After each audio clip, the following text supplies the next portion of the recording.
Second one വൗഫു ഇദാ വഅഅതും. നിങ്ങൾ ഒരാളോട് ഒരു കരാർ പറയുകയാണെങ്കിൽ അത് പൂർത്തിയാക്കണം. വാക്ക് ലംഘിക്കരുത്. ഖബറിൽ ഏറ്റവും കൂടുതൽ ശിക്ഷ അനുഭവിക്കുന്ന തെറ്റുകുറ്റങ്ങൾ 4 എണ്ണമാണ്. 1 മൂത്രം ശരിയാവണ്ണം ശുദ്ധിയാക്കാത്തത്, 2 ഗീബത്ത്, 3 നമീമത്ത്, 4 ഖിയാനത്ത് വഞ്ചിക്കുക.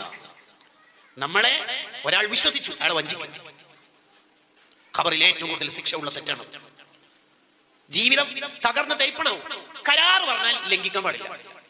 ശേഷം പറയാൻ പോകുന്ന മൂന്നാമത്തെ കാര്യം ഏകദേശം റിലേറ്റഡ് ആയ കാര്യമായതുകൊണ്ട് 2ഉം 3ഉം ചേർത്ത് വെച്ച് പറയാം. മൂന്നാമത്തത്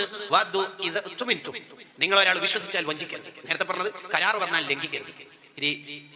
ഈ 2 കാര്യങ്ങൾ, വഞ്ചനയും വാക്ക് ലംഘിക്കലും മുനാഫിഖിന്റെ അടയാളമാണെന്ന് മുത്തുനബി സല്ലല്ലാഹു അലൈഹി വസല്ലം പറയുന്നു. മുനാഫിഖിന്റെ അടയാളം. ഭാര്യയെ നമുക്ക് അള്ളാഹു തന്ന ഒരു സ്വത്താണ്.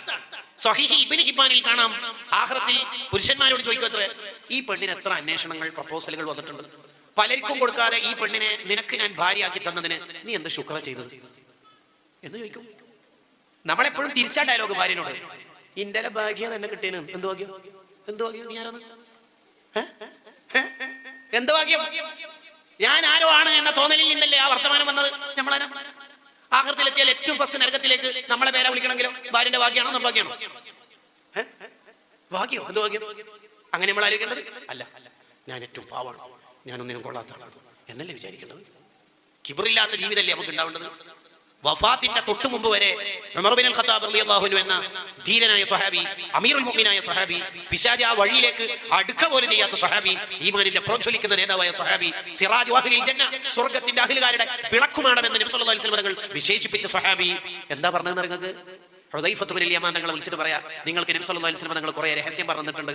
ആ രഹസ്യങ്ങളുടെ കൂട്ടത്തിൽ മുനാഫിഖീങ്ങളായിട്ടുള്ള കുറച്ച് മനുഷ്യന്മാരെ കുറിച്ച് പറഞ്ഞിട്ടില്ലേ? സ്വഹാബത്തിന്റെ ഇടയിൽ സ്വഹാബിയായിട്ട് ചമഞ്ഞു നടക്കുന്ന കപട വിശ്വാസികളെ കുറിച്ച്. ആ കപട വിശ്വാസികളുടെ ലിസ്റ്റ് നിങ്ങളുടെ കയ്യിലില്ലേ? ഉണ്ട്. ആ ലിസ്റ്റ് ഒന്ന് നോക്കാവോ? ഉമർലാന് ചോദിക്കുക, എന്തിനാ അത് ഉമർ തങ്ങളെ, നിങ്ങൾ ഈ വഫാത്താവുന്നതിന്റെ നേരത്ത് മുനാഫിഖീങ്ങളുടെ ലിസ്റ്റ് നിങ്ങൾക്ക് കിട്ടിയിട്ട് ഇപ്പം എന്താ വേണ്ടത്? എനിക്ക് കുറെ ആളുടെ ലിസ്റ്റോ ആരൊക്കെയാണ് മുനാഫിഖീങ്ങളെന്ന് അറിയാനൊന്നും അല്ല ഹുദൈഫ തങ്ങളെ. പിന്നെന്താ വേണ്ടത്? സുബഹി നിസ്കാരത്തിന് കുത്തേറ്റിട്ട് വഫാത്താവാനിരിക്കുന്ന ഉമർലാന്റെ ചോദ്യം, ആ മുനാഫിഖീങ്ങളുടെ ലിസ്റ്റിൽ ഈ ഉമർ ഉണ്ടോ നോക്കോ? എപ്പാ ചോദിക്കുന്നത്? അടുത്ത നിമിഷം വഫാത്താവാണ്. നബി സല്ലല്ലാഹു അലൈഹി വസല്ലം തങ്ങളുടെ അടുത്തേക്ക് പോയിട്ട് കിടക്കാൻ പോവാണ്. ഞാനും അബൂബക്കറും ഉമറും സ്വർഗ്ഗത്തിന്റെ വാതിൽ ഇങ്ങനെയായിരിക്കുമെന്ന് നബി തങ്ങൾ സർട്ടിഫൈ ചെയ്ത സ്വഹാബിയാ ചോദിക്കുന്നത്, ഹുദൈഫങ്ങളെ മുനാഫിഖീങ്ങളുടെ ലിസ്റ്റിൽ ഈ ഉമറുണ്ടോ നോക്കിയത്?